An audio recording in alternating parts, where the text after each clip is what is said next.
Hey everyone.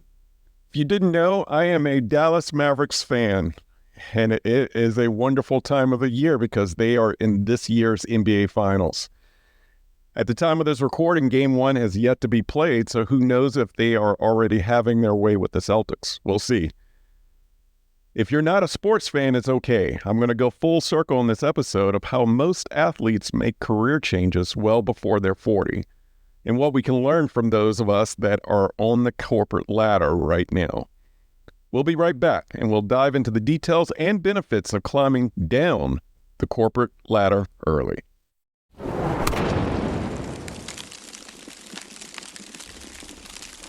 You are listening to the Work Life Eubiosis podcast with your host, Charleston Edwards.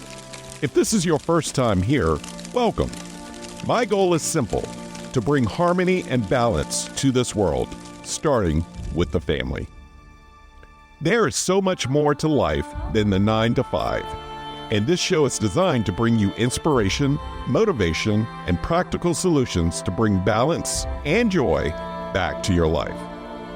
Work-life balance is not a myth, it's a choice.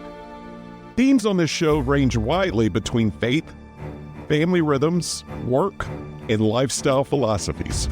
You will also hear burning ladder essays submitted by our community of friends and listeners who ditch the rat race, beat burnout to pursue a more balanced and purposeful life. My hope is that this show and the stories shared will provide encouragement, motivation, and will provide some ideas that will be valuable to you on your journey to work-life freedom. So let's dive into today's episode. Age is just a number. This is debatable, but this is typically not the case for athletes. By age 40, most athletes are well into their second or third career path.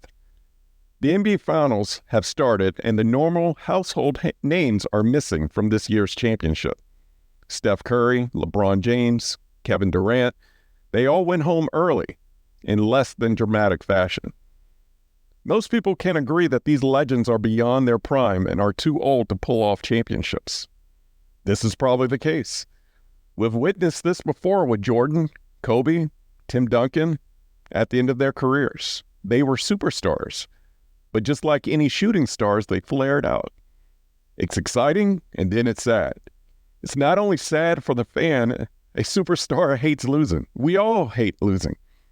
It's never easy for those who are used to winning to accept the new reality that it's time to move on. This happens in every sport, and most stars never retire while they are on top of their game.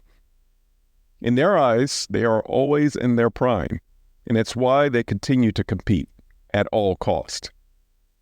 This is where we, as a society, can learn something. What does it mean to win at all cost? What are we trading in to put in more time to win at work?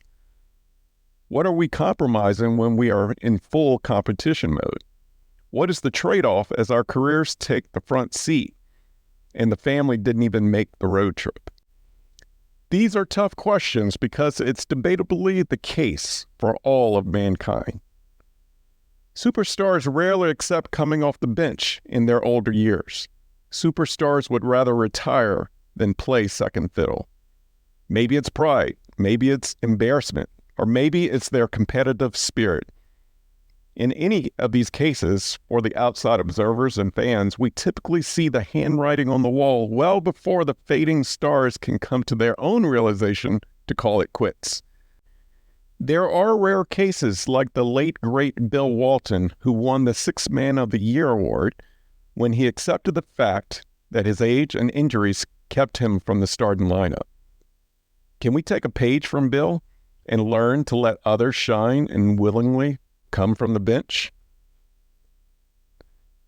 This mindset of succeeding in the arena isn't isolated. This happens in corporate America too.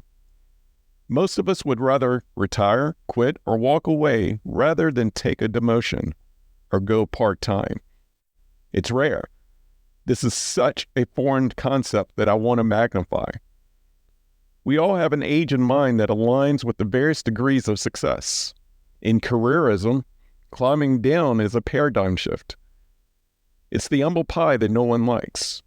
Retiring broke is the internal voice that says we can't quit or can't take another path.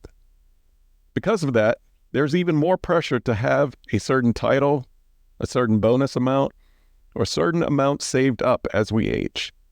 This is natural.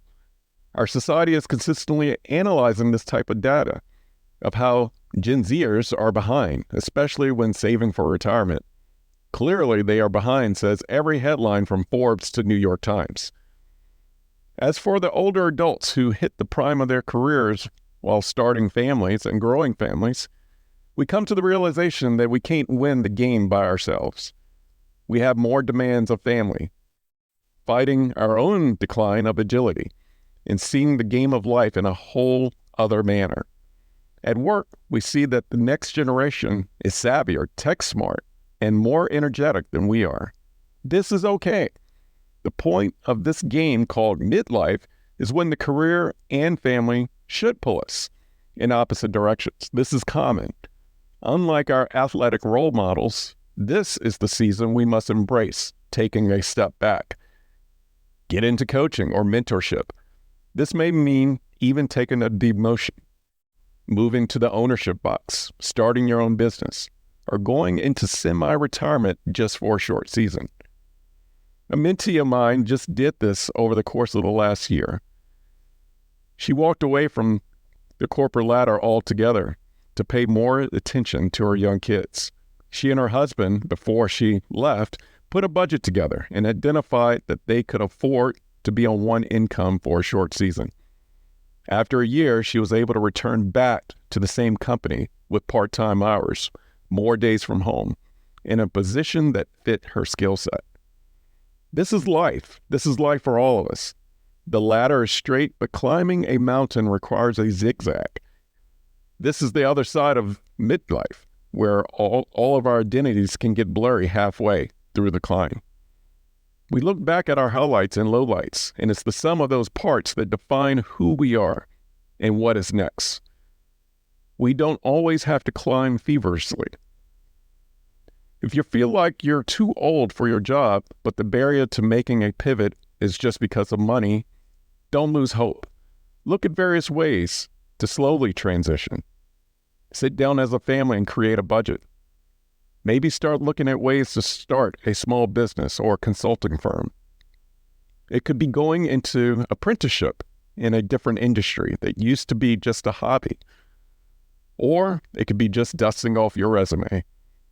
But most importantly, if you have a family to take care of or to care for, start your conversations there. Ask what the family needs most. Is it time? Is it presence? Is it more finances? Is it less finances? Maybe the more of is already good enough. Superstars can do nothing without the team. This also goes for the family. Families must work and move together in the same direction. The most important team is not your colleagues, it's your family members at home. Win at home first, and I guarantee your odds of winning at work will increase. If you can resonate with this game, called life, and need a better game plan to get off the court or to mobilize your team, Who's Home, the workbook that every family needs, could be the next best step for you. It's a guide to strategically plan your family's future by fully assessing your goals, dreams, and culture of the household. The workbook ends with an alignment of priorities to a calendar that the entire family can play by. Visit ownyour5to9.com to get your copy today. Sports fan or not, this week, take time to assess how well you're playing the game of life at work and at home.